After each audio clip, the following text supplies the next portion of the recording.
Question numéro 2, formule brute de l'alcool A.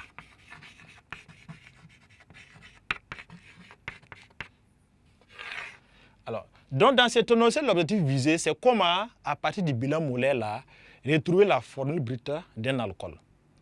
Donc, en s'appuyant sur les rapports, les nombres de moles, nous avons ici des informations sur la masse de l'alcool qui est 7,4 grammes et sur la masse du dioxyde de carbone qui est 17,6 grammes. Donc, on va comparer le nombre de moles de l'alcool et le nombre de moles du dioxygène.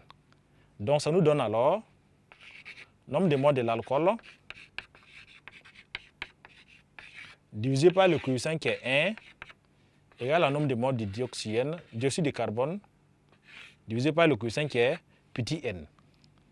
Alors, à chaque niveau, on sait que le nombre de moles égale à masse sur masse molaire. Donc, à ce niveau, ça va nous donner alors masse de l'alcool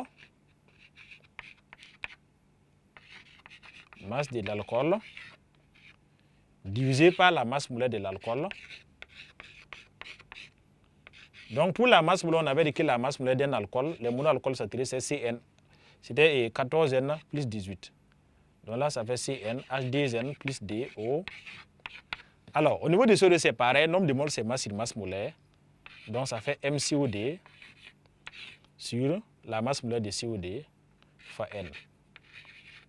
Fois N, le coefficient N.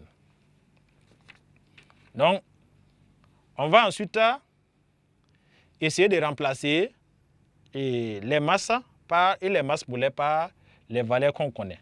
La masse de l'alcool proposée, ça fait 7,4. Alors, on a ici 7,4 divisé par la masse molaire de l'alcool, ça fait 14N plus 18 égale. La masse de CO2 proposée, ça fait 17,6. 17,6 divisé par la masse molaire de CO2. Le CO2 de sa masse molaire, le C, ça fait 12 et le O2, ça fait 16 fois D. Donc, 16 fois D plus 12, ça fait 44. Donc, ça nous fera 44 fois N. Donc, avec ce que nous avons comme équation, alors, on peut procéder par produit croisé et puis chercher à déterminer l'anti-N.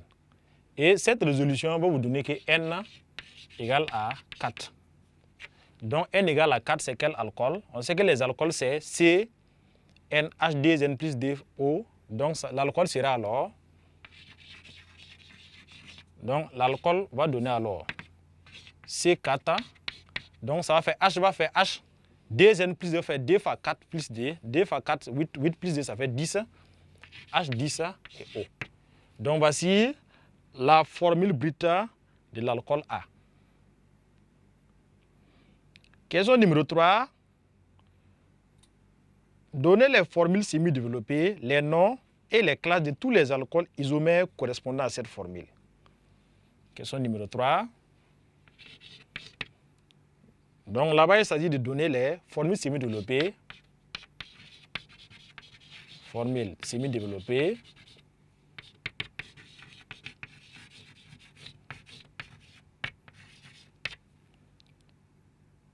Nom et classe. Nom et classe.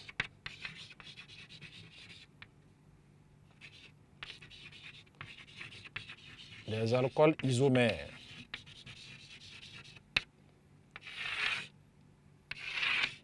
Donc, on a vu dans le cours quelle démarche utiliser pour pouvoir proposer les différentes formules semi-développées.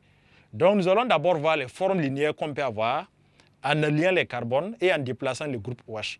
Ensuite, on va essayer de ramifier un carbone et déplacer le groupe OH de nouveau. Donc, premièrement, voici les 4 carbones qu'on a liés. On va mettre le groupe OH à la fin et compléter les hydrogènes. Ici, ça prendra 2 hydrogènes, 2 hydrogènes, 2 hydrogènes, et là, ça prendra 3 hydrogènes. Donc, cet alcool que nous avons, on a vu comment nommer les alcools. Ça correspond à un alcool, c'est le butane. Mais ici, comme il y a OH là, ça devient butane 1-ol, parce que le OH est ici le premier carbone. Butane 1-ol. Et quelle est sa classe? On voit que le OH, le carbone qui porte le OH là, a 2 hydrogènes.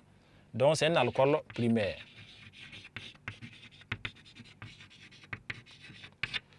Ensuite, on a vu qu'en gardant la forme linéaire, on peut déplacer le OH. Donc, c'est ce que nous allons faire.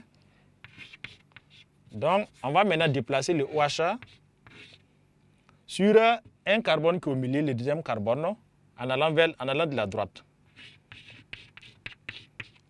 Et là aussi, on va compléter les carbones périphériques CH3. Donc, en complétant les H, on doit s'assurer que la valence du carbone est respectée, c'est-à-dire la valence 4. Donc, le carbone est tétravalent, il établit 4 liaisons au maximum.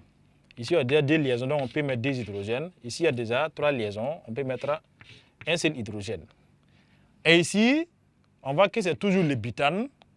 Maintenant, le OH est le deuxième carbone, donc ça devient déol. Butane, déol. Donc, on voit qu'ici, les carbones qui portent le OH portent un seul hydrogène. C'est ce qu'on appelle ici des alcools secondaires. Alcools secondaires.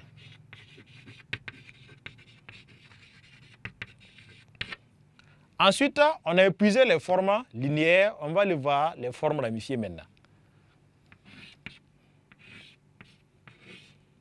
Donc, on a les 3 carbones et on ramifie le 4e carbone.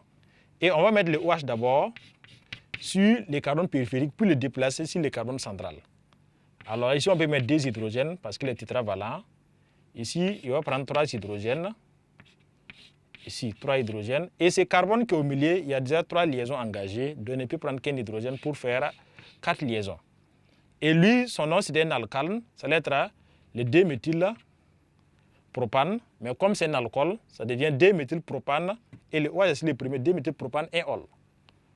Donc, 2-méthylpropane 1-ol.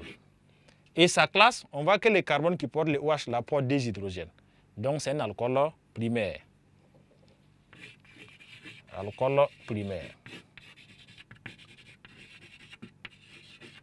Donc, nous poursuivons avec ce même modèle-là en déplaçant le OH sur les carbones qui sont au milieu maintenant. Donc, nous aurons alors. Donc, il porte le OH. Donc là, on aura CH3. Ici, on aura CH3. Donc là, lui ne prend plus d'hydrogène. Et ici, c'est le 2-méthylpropane. Et comme c'est un alcool, c'est le 2-méthylpropane. Déol parce que le OH est ici le deuxième carbone. Donc là, on a 2-méthylpropane. Déol. Donc, et quelle est sa classe? On constate que les carbones qui portent le OH n'ont pas d'hydrogène. Donc ici, on a affaire à ce qu'on appelle là des alcools tertiaires. Donc ici, c'est un alcool tertiaire.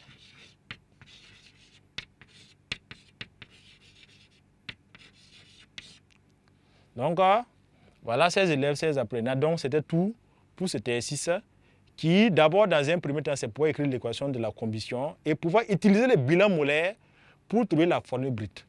Donc, l'élève qui n'arrive pas à trouver la formule brute, il s'en va que dans la suite de son énoncé. C'est pratiquement un hors-sujet qu'il est en train de faire. Donc, il est important pour vous, élèves, de savoir comment utiliser un bilan molaire pour retrouver la formule brute d'un alcool. Et une fois retrouvé, comment aussi écrire ces formules semi-développées et en tenant compte de la nomenclature et comment donner les classes. Selon ce qu'on a dit qu'on va rappeler rapidement, les carbones qui portent les OH, là, c'est les 2 hydrogènes, c'est primaire. Si l'un hydrogène, c'est secondaire. Et s'il n'y a pas d'hydrogène, comme ce cas-là, c'est un alcool tertiaire. Nous allons passer maintenant à l'exercice numéro 2.